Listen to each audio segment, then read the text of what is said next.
Hello दोस्तों, आज की वीडियो में हम हिस्ट्री के दूसरे लेक्चर के बारे में बात करेंगे। पहले लेक्चर में जहां तक हमने पढ़ाया था वहीं से पॉइंट को एक्सटेंड करेंगे, लेकिन फिर भी थोड़ा सा पीछे के रिकॉल कराते हैं कि हमने बताया क्या था। हम बताए थे कि हिस्ट्री को सबसे पहले 3 भागों में बांटा गया था। हिस्ट्री को सबसे पहले 3 भागों में बांटा गया था।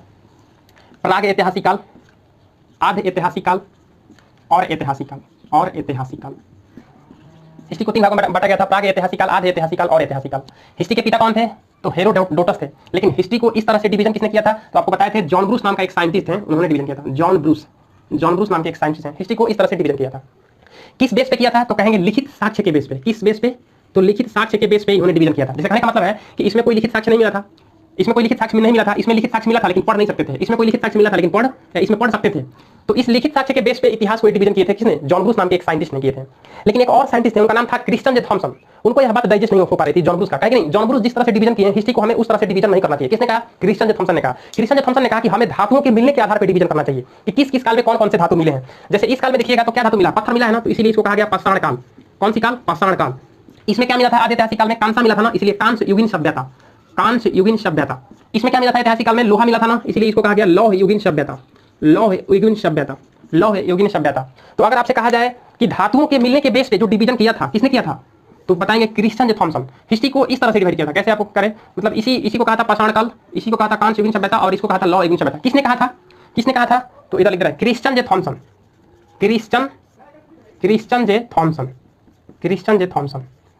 थॉमसन। नाम देखिए अच्छे से, क्रिश्चियन जे थॉमसन। अगर पूछा जाए आपको कि आप जो जानते हैं कि हिस्ट्री को 3 भागों में बांटा गया है, प्राग, अच्छा देखिए प्राग कहे या प्राग कहे, दोनों एक ही चीज होता है। किसी बुक में प्राग लिखा होता है और किसी बुक में प्राग लिखा होता है। अगर आपसे कहे प्राग ऐतिहासिक काल या प्राग ऐतिहासिक काल, तो दोनों सेम चीज है। तो हिस्ट्री को अगर इस तरह से अगर कोई डिवीजन किया है, प्राग ऐतिहासिक काल, आधे ऐतिहासिक काल और ऐतिहासिक काल, तो कहेंगे ना यह लिखित साक्ष्य के आधार पर डिवीजन किया गया। और किसने किया था? जॉन ब्रूस नाम के साइंटिस्ट ने किया था। लेकिन अगर इस तरह से जो डिवीजन देखते हैं कि पाषाण काल, कांस्य युगीन सभ्यता, लौह युगीन सभ्यता, तो यह कौन से साइंटिस्ट डिवीजन किए थे? तो याद रखें क्रिश्चियन जे थॉमसन ने इस तरह से डिवीजन किया था। किस बेस पे किया था? तो कहेंगे धातु मिलने के बेस पे। किस बेस पे? धातु में मिलने के बेस पे डिवीजन किया था। कौन किए थे? तो क्रिश्चियन जे थॉमसन ने किए थे। इतना ठीक है ना? देखिए एक चीज और आपको ध्यान रखना है, एग्जांपल पूछ लेता है इसमें किसके बारे में हम लोग पढ़ते हैं, तो कहेंगे ना कि पत्थरों के बारे में इसमें पढ़ा जाता है। अगर पूछा जाए कि कांस्य युगीन सभ्यता यानी आधे ऐतिहासिक काल में किस काल के बारे में पढ़ा जाता है, तो सिंधु घाटी सभ्यता के बारे में पढ़ते हैं। सिंधु घाटी सभ्यता या इसी को हड़प्पा सभ्यता भी कहा जाता है। हड़प्पा सभ्यता। तो पूछा जाएगा कि आधे ऐतिहासिक काल या कांस्य युगीन सभ्यता में किसके बारे में पढ़ते हैं, तो सिंधु घाटी सभ्यता या हड़प्पा सभ्यता के बारे में पढ़ते हैं।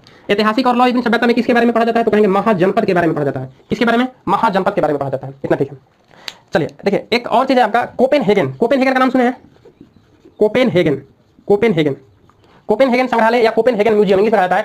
ये किस लिए फेमस है? ये भी एग्जाम में बहुत बार पूछा गया है। वेरी इंपॉर्टेंट क्वेश्चन है। अगर पूछा जाए कि कोपेनहेगन संग्रहालय या कोपेनहेगन म्यूजियम किस लिए फेमस है, तो बताएंगे कि यह विश्व संग्रहालय है। मतलब पुरातात्विक विभाग का यह विश्व संग्रहालय है। यानी कहने का मतलब है कि हर देश से जितने भी पुरातात्विक स्थल है, हर देश से थोड़ी पुरातात्विक स्थल कोपेनहेगन में रख दिया गया है, कोपेनहेगन संग्रहालय में रख दिया गया है। ये किस कंट्री में पड़ता है? कोपेनहेगन जो जगह है किस कंट्री में पड़ता है, तो कहेंगे डेनमार्क। ये डेनमार्क कहां पड़ता है? तो यूरोप महादेश में। कहां पड़ता है? यूरोप महादेश में। तो यूरोप महादेश में एक कंट्री है डेनमार्क, और इसी डेनमार्क में जगह है कोपेनहेगन, और वहीं पे पूरे विश्व का जो संग्रहालय है पुरातात्विक विभाग का, यहीं पे बनाया गया है। उसका नाम दे दिया गया है कोपेनहेगन संग्रहालय या कोपेनहेगन म्यूजियम। तो याद है ना? इसे कहने का मतलब है कि मान लीजिए कि भारत से 10 खोपड़ी का कंकाल मिला, या मान लीजिए कि 10 ईंटा मिला, तो उसमें से एक ईंटा कहां रख दिया गया है? तो कोपेनहेगन में रख दिया गया है। यानी कहने का मतलब है कि अगर आप कभी कोपेनहेगन घूमने जाएंगे वहां पे डेनमार्क में, तो दुनिया में हर देश में जितने भी पुरातात्विक स्थल मिले हुए हैं, वहां पे हर देश के थोड़े साक्ष्य रख दिए गए हैं, वहां से जाकर आप देख सकते हैं। अच्छा अगर आपसे पूछा जा रहा है कि कोपेनहेगन ये विश्व संग्रहालय है, तो आपसे क्वेश्चन ये भी पूछ सकता है कि भारत का पुरातात्विक विभाग का संग्रहालय का क्या नाम है और वह कहां पे है? तो भारत का जो पुरातात्विक विभाग का संग्रहालय है उसका नाम है मानव संग्रहालय। कहां पे है? तो भोपाल में है। कहां पे है? तो भोपाल में। चलिए यहां लिख रहे हैं कि भारत का कहां पे है, तो भोपाल में है। ये पहला पॉइंट। दूसरा पॉइंट याद रखेंगे कि भोपाल में क्या है? मानव संग्रहालय है। मानव संग्रहालय। भोपाल में क्या है? मानव संग्रहालय है। देखिए भोपाल में क्या है? मानव संग्रहालय। लेकिन इस मानव संग्रहालय का फिलहाल में नाम इसका चेंज कर दिया गया है और इसका नाम रख दिया गया है इंदिरा गांधी मानव संग्रहालय। क्या रख दिया गया है? इंदिरा गांधी मानव संग्रहालय। इंदिरा गांधी मानव संग्रहालय।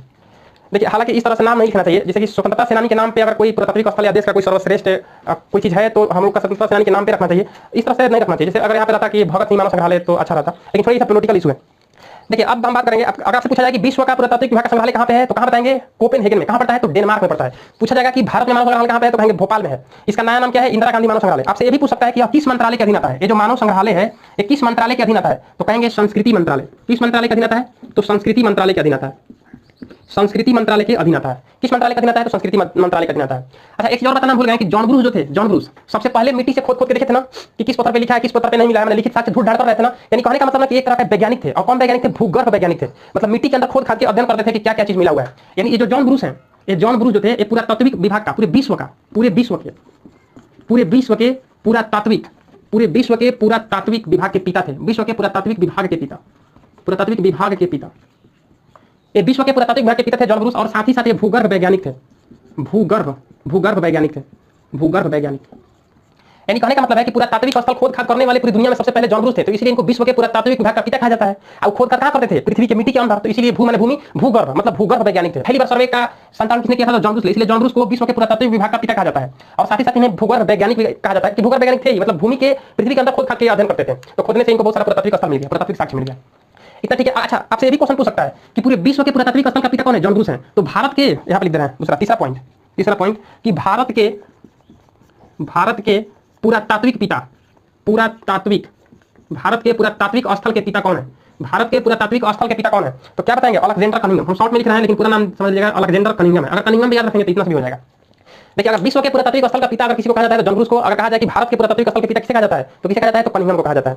देखिए, अब बात करेंगे आपको, देखिए थोड़ा सा, देखिए अब क्या करेंगे ना कि थोड़ा सा और रिकॉल करते हैं कि हमने जो पाषाण काल में पढ़ाया था, पाषाण काल को कितने भाग में बांटा गया है? पूरा पाषाण काल, मध्य पाषाण काल, नव पाषाण काल, ताम्र पाषाण काल। थोड़ा सा पीछे से रिकॉल करते हैं, उसमें जो हम पॉइंट बताए हैं थोड़ा पॉइंट को एक्सटेंड करने जा रहे हैं। ऐसा मत सोचिए कि पूरा पाषाण खत्म हो गया, खत्म नहीं हुआ है। एक क्या हाथ नहीं पढ़ाएंगे तो दिमाग से हाथ निकल जाएगा, इसलिए धीरे धीरे पढ़ा रहे हैं। तो उस समय बताए थे पाषाण काल में तो थोड़ी बताए थे, जितना बताए थे उसमें थोड़ा और एक्सटेंड करेंगे। अब देखिए, पाषाण काल को 4 भागों में बांट दिया गया था। पाषाण काल को 4 भागों में बांट दिया गया था। पहला क्या था? पूरा पाषाण काल। पहला क्या था? पूरा पाषाण काल। दूसरा क्या था? मध्य पाषाण काल। दूसरा क्या था? मध्य पाषाण काल। तीसरा क्या था? नव पाषाण काल। तीसरा क्या था? नव पाषाण काल। चौथा क्या था? ताम्र पाषाण काल। चौथा क्या था? ताम्र पाषाण काल। पाषाण काल को हमने 4 भागों में बांटे थे। इसका टाइम पीरियड बताए थे लेकिन कुछ नहीं, हमें नया कुछ ही बताने जा रहे हैं यहाँ पे। देखिए, पूरा पाषाण काल में आग का खोज हुआ था। पूरा पाषाण काल में आग की खोज। अब सोच रहे होंगे कि जब उस समय पूरा पाषाण बताए थे तो उस समय कहीं नहीं बताया, अगर उस समय खाली गिरिया के बता देते तब भुला के सब खा के बढ़ जाते। इसीलिए धीरे धीरे रसे कोई चीज समझ में आता है। अब देखिए, पूरा पाषाण काल में आग का खोज हुआ था। यानी कहने का मतलब है ना कि आग का यूज नहीं, अगर आग का यूज पूछेगा तो कहां खोजेगा? नव पाषाण काल में। आग का यूज कहां पे होगा? नव पाषाण काल में। लेकिन आग का खोज पूरा पाषाण काल में। यानी मानव ने कहीं ज्वालामुखी या भूकंप वगैरह या कहीं जंगल में आग लग जाता होगा टेंपरेचर बढ़ने पे या ज्योग्राफिकल कंडीशन की वजह से, तो उस समय उन लोगों ने आग देखा था ह्यूमन ने, लेकिन आग को कैसे प्रोड्यूस करना था, कैसे उत्पन्न करना था, इस चीज के बारे में उन लोगों को जानकारी नहीं थी। इस तरह से क्वेश्चन पूछा जाए कि आग का खोज या मानव ने आग किस काल में देखा है तो कहेंगे पूरा पाषाण काल में।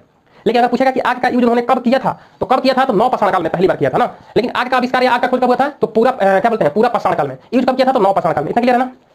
देखिए, मध्य पाषाण काल में कृषि प्लस में पशुपालन का साक्ष्य, कृषि प्लस में पशुपालन का साक्ष्य कहिएगा क्या सर? ये तो बताए थे कि नव पाषाण काल में कृषि और पशुपालन का साक्ष्य मिला है। थोड़ा सा आपको कंफ्यूजन क्रिएट कर सकता है, लेकिन ध्यान से सुनिए। अगर कहेगा ना कि सुव्यवस्थित ढंग से, मतलब बहुत अच्छे तरीका से जो साक्ष्य मिलता है कृषि और पशुपालन का, कहां मिलता है? नव पाषाण काल में। लेकिन अगर क्वेश्चन इस तरीके से पूछा जाए कि अव्यवस्थित ढंग से कृषि और पशुपालन का साक्ष्य कहां पे मिलता है तो कहेंगे मध्य पाषाण काल में, अव्यवस्थित ढंग से। लेकिन विस्तृत जानकारी यहां पे नहीं मिला है कृषि और पशुपालन का, लेकिन थोड़ा सा अव्यवस्थित ढंग से मिला है। तो पूछा जा सकता है ये भी कि अगर मिला है तो कहां पे मिला है? तो बताएंगे आदमगढ़ एमपी। कहां पे? आदमगढ़ एक जगह मिला है। कहां पे जगह पड़ता है आदमगढ़? तो कहेंगे एमपी, मध्य प्रदेश में पड़ता है। कृषि और पशुपालन का साक्ष्य मिला है कहां पे? आदमगढ़ एमपी से मिला है। लेकिन कंप्लीट इसके बारे में जानकारी नहीं है। लेकिन अगर आएगा कि अव्यवस्थित ढंग से कहां पे साक्ष्य मिला है कृषि और पशुपालन का तो क्या करेंगे? आदमगढ़ एमपी। और यहाँ पे अंत्योष्टि कार्यक्रम चालू भी था, ये आपको पता है ना? अंत्योष्टि कार्यक्रम ये भी चालू था। यानी कहने का मतलब है कि यहाँ पे लोग मरते थे तो लोग दफनाते थे, दफनाने का प्रचलन यहीं पे चालू हुआ था। और साथ ही साथ मध्य पाषाण काल को क्या कहा जाता था? माइक्रोलिथ कहा जाता था। क्या कहा जाता था? माइक्रोलिथ यूज कहा जाता था। माइक्रोलिथ इसलिए कहा जाता था कि पूरा पाषाण काल में जो जानवर को मारने के लिए जो हथियार बनाया जाता था वो बहुत बड़ा हथियार होता था। माइक्रो का मतलब होता है छोटा। तो इस समय जब मध्य पाषाण काल में जो हथियार बनाया गया था उसको एक्सटेंड करके छोटा हथियार बना दिया गया था, थोड़ा टेक्नोलॉजी वाला हथियार बना दिया गया था जानवर को मारने के लिए, इसलिए यहाँ पे लिखा गया है माइक्रोलिथ। देखिए, अव्यवस्थित में बात करेंगे नव पाषाण काल में। नव पाषाण काल में बात करेंगे तो कहेंगे यहाँ पे सुव्यवस्थित ढंग से कृषि का साक्ष्य मिलता है। सुव्यवस्थित ढंग से कृषि और पशुपालन का कहां पे मिला है? कुत्ता का साक्ष्य, पहिया वगैरह निर्धारण सब बताया है कि नव पाषाण काल में हुआ है। लेकिन यहाँ पे नया चीज सीखना है। देखिएगा, यहाँ पे दफनाने का कार्यक्रम, ये हिंदू का 16वां संस्कार होता है, अंत्योष्टि कार्यक्रम। दफनाने वगैरह का प्रचलन कहां पे चालू हुआ था? मध्य पाषाण काल में। तो यहाँ पे तो डायरेक्टली इसी काल में तो टीला मिलेगा नहीं लाशों का, क्योंकि यहीं पे तो दफनाने का प्रचलन चालू हुआ था। इस बात का मतलब है कि नव पाषाण काल में क्या होगा? इसमें दफनाने के प्रचलन चालू हो गया तो इसमें क्या होगा? मिट्टी खुनाएगा तो अंदर से पूरा लाशों का टीला मिलेगा। यानी कहने का मतलब है कि यहाँ पे गड़ने का प्रचलन चालू हुआ था तो विशाल सौ यहीं पे मिला था। विशाल सौ यानी लाश, विशाल लाश मिला था, क्योंकि गाड़ने का प्रचलन मध्य पाषाण काल में हुआ है तो नव पाषाण काल में ढेर खाली टीला मिलेगा लाशों का, विशाल सौ मिलेगा। और इसी विशाल सौ को इंग्लिश में क्या कहा जाता है? मेगालिथ। क्या कहा जाता है? मेगालिथ। तो क्वेश्चन भी पूछ सकता है जैसे कि मध्य पाषाण काल को क्या कहा जाता है? माइक्रोलिथ। तो पूछेगा कि नव पाषाण काल को कौन सा युग कहा जाता है? तो इसको टेक्निकल में मेगालिथ कहा जाता है। मेगालिथ कहने का मतलब जब वहां पे दफनाने का प्रचलन चालू था तो स्वाभाविक सी बात है कि आने वाला अगला काल में लाशों का ढेर सारा टीला वगैरह मिलेगा यहाँ पे। तो मेगालिथ इसलिए यहाँ पे विशाल सौ मिला था। अब देखिए, ताम्र पाषाण काल को हम लोग क्या कहते हैं? चिल्कोलिथ कहते हैं। इसको क्या कहते हैं? चिल्कोलिथ युग कहा जाता है। चिल्कोलिथ युग इसलिए कहा जाता है क्योंकि ताम्र पाषाण काल में यहाँ पे सबसे पहली बार तांबा मिला था। और तांबा किस अयस्क से मिलता है? तो तांबा किस अयस्क से मिलता है? चिल्कोपैराइट अयस्क होता है। जैसे कि लोहा होता है ना कि लोहा हेमाटाइट अयस्क से मिलता है, ठीक उसी प्रकार से तांबा किस अयस्क से मिलता है? चिल्कोपैराइट से मिलता है। इसीलिए इस युग को कहा जाता है चिल्कोलिथ। अब देखिए आपको पिछली वीडियो में जो पिछला क्लास था हम लोग का मतलब हिस्ट्री का जो पहला क्लास था उसमें बताए थे पूरा पाषाण, मध्य पाषाण, नव पाषाण, ताम्र पाषाण, उसमें कुछ अलग चीज बताए थे। यहाँ पे उसी चीज को थोड़ा सा एक्सटेंड कर दिए हैं। अगर ये उसी समय अगर ये सब चीज बताते तो कंफ्यूजन क्रिएट हो जाता है, इसलिए थोड़ी थोड़ी चीजें बारे में बतानी पड़ती है। देखिए कृषि के बारे में थोड़ा सा हम और अच्छे से आपको एक्सटेंड कर रहे हैं। देखिए कृषि 7000 साल पहले, कितने साल पहले, आज से 7000 साल पहले नहीं, ईसा मसीह के जन्म से 7000 साल पहले, तो 7000 बीसी की बात है। सबसे पहले कृषि का साक्ष्य मिला था। कृषि का साक्ष्य हमने तीन तो देखा है, पहला जौ, दूसरा गेहूं और तीसरा चावल। बताइए जौ का साक्ष्य कहां देखने को मिला है? तो ईरान। जौ का साक्ष्य कहां देखने को मिला है? तो ईरान। गेहूं का साक्ष्य कहां देखने को मिला है? तो मेहरगढ़। मेहरगढ़ पाकिस्तान में पड़ता है। मेहरगढ़ कहां पड़ता है? तो पाकिस्तान में पड़ता है। चावल का साक्ष्य कहां पे मिला है? तो यूपी। कहां पे? कोल्डिहवा। कोल्डिहवा, कोल्डिहवा, कोल्डिहवा, यूपी है, कोल्डिहवा कहां पे? तो यूपी में, कोल्डिहवा। देखिए ये सब घटना जो थी ये 7000 साल पहले की है। जौ का साक्ष्य कहां पे मिला है? ईरान में। गेहूं का साक्ष्य कहां पे मिला है? मेहरगढ़ में। चावल का साक्ष्य कहां मिला है? कोल्डिहवा, यूपी से। तो ये सब जो भी डाटा मिला हुआ है ये प्राचीनतम साक्ष्य के हिसाब से मिला हुआ है। किस आधार पे? प्राचीनतम साक्ष्य के आधार पे। प्राचीनतम साक्ष्य के आधार पे। लेकिन एक क्वेश्चन अभी तुरंत हम कराएंगे ना तो कंफ्यूजन हो जाएगा। अगर पूछेगा कि नहीं, नवीनतम खोज के आधार पे, नवीनतम खोज के आधार पे, नवीनतम खोज के आधार पे, नवीनतम खोज के आधार पे सबसे पहले किस चीज की कृषि की गई? नवीनतम खोज के आधार पे सबसे पहले किस चीज की कृषि की गई? तो यहाँ पे मार देंगे गेहूं। जो देखिए सबसे पहले पूछेगा ना प्राचीनतम साक्ष्य के आधार पे, सबसे पहले अगर साक्ष्य पूछेगा तो मेहरगढ़ पाकिस्तान में मिला था, मेहरगढ़ में गेहूं मिला था, उसके बाद जौ, उसके बाद चावल, याद रखेंगे। लेकिन अगर पूछा कि नवीनतम खोज के आधार पे कृषि का पहला साक्ष्य कहां पे मिला है तो आंसर क्या लगाएंगे? लोहुरा देव। लोहुरा देव ये कहां पड़ता है? तो यूपी में पड़ता है। लोहुरा देव कहां पड़ता है? यूपी में। यहाँ पे किस चीज की खेती का साक्ष्य मिला है पहली बार? तो कृषि का साक्ष्य मिला है चावल का। तब आप कंफ्यूजन हो जाएंगे। और इसका जो काल है कब मिला था? तो 8000 साल बीसी। 8000 साल बीसी। यानी पूछा जाए कि सबसे पहले कृषि का साक्ष्य कहां मिलेगा तो कंफ्यूजन हो जाएंगे कि लोहुरा देव मारे कि मेहरगढ़ मारे। कंफ्यूजन होगा कि नहीं होगा? तो अब उस टाइम क्या करेंगे? ध्यान से देखिए क्वेश्चन कैसे पूछेगा। अगर क्वेश्चन पूछेगा अभी इधर नया करंट में खोजा गया है, करंट में पता चला ना कि अच्छा 8000 साल पहले ना चावल का खेती होता था, कहां पे? लोहुरा देव में। ये नया है लेकिन पुराना, ये सब पुराना डाटा है, ये नया डाटा है। तो ऐसे पूछेगा आपसे कि प्राचीनतम साक्ष्य के आधार पे सबसे पहले कृषि कहां पे हुआ था? तो गेहूं का हुआ था मेहरगढ़ में। या प्राचीनतम नहीं भी कहेगा, सिर्फ कहेगा कि सबसे पहले खेती का साक्ष्य कहां मिला है तो मानना है मेहरगढ़। लेकिन क्वेश्चन अगर इस तरह से कहे कि नवीनतम खोज के हिसाब से सबसे पहले कृषि का साक्ष्य कहां पे मिलता है तो उस टाइम क्या मारेंगे? लोहुरा देव मारेंगे। क्या हुआ था? क्या किसी का साक्ष्य मिलता है? वहां से चावल का साक्ष्य मिलता है 8000 साल पहले, तो सबसे पहले तो हो गया ना। लेकिन नहीं मारना है, सबसे पहले कह देगा तो गेहूं मेहरगढ़ मार के आएंगे। लेकिन नवीनतम खोज के हिसाब से कहेगा तो क्या जाएगा? लोहुरा देव। इतना क्लियर है ना? चलिए इतना नोट करिए। तब एक और पॉइंट बताते हैं। मृदभांड, आपको पता है ना कि नव पाषाण काल में मृदभांड का साक्ष्य मिला है। नव पाषाण काल में मृदभांड का साक्ष्य मिला है। मृदभांड को एक और नाम से जानते हैं, गेरुवर्णीय। गेरुवर्णीय, गेरुवर्णीय मृदभांड। गेरुवर्णीय मृदभांड। मृदभांड को एक और नाम से जानते हैं, गेरुवर्णीय मृदभांड। गेरु मैंने समझ रहे हैं? गेरु एक तरह का कलर होता है। गेरुआ कलर जैसे कहने का मतलब देखे हैं कि जब छोटे बच्चे को घर पे जो पोलियो पिलाने आती थी तो कुछ पेंट वगैरह नहीं मिलता था, इंटरवे से धक्के लिख के चली जाती थी। कुछ 7 बटा कुछ करके आज लिखती है, वो लोग नहीं पता चलता क्या क्या लिखती है। तो वो किस कलर का होता है? वो गेरुआ कलर का होता है। अब वर्णीय माने क्या होता है? वर्णीय माने होता है रंग, कलर। मृदभांड समझ रहे हैं? मिट्टी का बर्तन। तो मृदभांड को गेरुवर्णीय मृदभांड कहा जाता है। अगर कहा जाए कि नव पाषाण काल में तो मिला था मृदभांड, लेकिन सबसे पहले मृदभांड का साक्ष्य कहां पे मिला है तो आंसर क्या टिक मारेंगे? इलाहाबाद। क्या टिक मारेंगे? इलाहाबाद। सबसे पहले मृदभांड का साक्ष्य कहां मिलता है? नव पाषाण काल में। कहां पे मिलता है? तो इलाहाबाद। लेकिन क्वेश्चन अगर इस तरीके से पूछे कि सबसे ज्यादा मृदभांड कहां पे मिलता है? सबसे ज्यादा मृदभांड तो क्या मारेंगे? हस्तिनापुर। हस्तिनापुर ये कहां पे पड़ता है? तो हरियाणा में पड़ता है। हरियाणा में पड़ता है। यानी पूछेगा कि सबसे ज्यादा मृदभांड कहां पे मिला है। पहली बार मृदभांड कहेगा तो इलाहाबाद यूपी में हो जाएगा, इसका नाम प्रयागराज हो गया है। लेकिन अगर इस तरह से पूछे कि सबसे ज्यादा मृदभांड कहां पे मिला है तो हस्तिनापुर। कहां पे पड़ता है? हस्तिनापुर तो हरियाणा में पड़ता है। अब देखिए इतना हो गया। एक क्वेश्चन और भी पूछा था, जैसे कहने का मतलब ना अभी हमको लग रहा है ना कि जो बीपीएससी का पेपर हुआ था उसमें पूछा था, बीपीएससी वाले पेपर में पूछा यह था कि जो जैसे कि आपको पता है ना कि भीमबेटका के गुफा जो है वहां पे चित्रकारी वगैरह का साक्ष्य मिला है। तो पूछा था क्वेश्चन में कि जो भी वहां पे चित्र बनाया गया था, चित्र किस चीज पे बनाया गया था? गुफा पे, पत्थर पे, मिट्टी पे, किस चीज पे बनाया गया था? तो आप आंसर क्या लगाएंगे? गुफा चित्रकारी। वो लोग गुफा पे चित्र बनाए थे। ऑप्शन में कुछ इस ढंग से था, तो आपको क्या बनाना चाहिए? गुफा चित्रकारी, दीवार चित्रकारी, इस तरह से था। तो आपको आंसर क्या लगाना था? गुफा चित्र पे। यानी कि वो लोग जो भी भीमबेटका के गुफा पे चित्र मतलब जो भी चित्र बनाए थे वो गुफा पर ही बनाए थे। मतलब भित्ति चित्र इस तरह से ऑप्शन में था, भित्ति चित्र, गुफा चित्र, इसमें कुछ करके। तो आपको आंसर क्या लगाना था? गुफा चित्र मारना था, क्योंकि गुफा पे वो चित्र बनाए थे।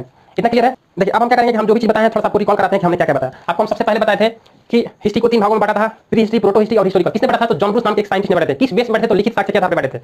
लेकिन एक और साइंटिस्ट थे क्रिश्चियन थॉमसन, यह बात उनको डाइजेस्ट नहीं हो रही थी हिस्ट्री के डिवीजन को लेकर, तो उन्होंने एक अपना डिवीजन बताया था पाषाण काल, क्योंकि इसमें पत्थर मिला था, इसमें कांसा मिला था, कांस्य इसमें लोहा मिला था, लौह युग। यानी कहने का मतलब है कि धातुओं के मिलने के आधार पर जो डिवीजन किया था वो किया था किसने? क्रिश्चियन थॉमसन ने किया था। लेकिन लिखित साक्ष्य के बेस पर डिवीजन किसने किया था? तो जॉन ब्रूस नाम के साइंटिस्ट ने किया था। उनको हम भूगर्भ वैज्ञानिक भी कहते हैं और विश्व के पुरातात्विक विभाग का पिता भी माना जाता है, कि सबसे पहले खोद खाद का काम नहीं किए थे। अब देखिए आपको फिर बताए थे कि पूरे विश्व का जो संग्रहालय है पुरातात्विक विभाग का कहां पे है? तो कोपेनहेगन में है। अब भारत का जो संग्रहालय है पुरातात्विक विभाग का जो संग्रहालय कहां पे है? भोपाल में है। किस मंत्रालय का अधीन आता है? संस्कृति मंत्रालय का अधीन आता है। उसका नाम क्या है? तो इंदिरा गांधी मानव संग्रहालय नाम दिया गया है।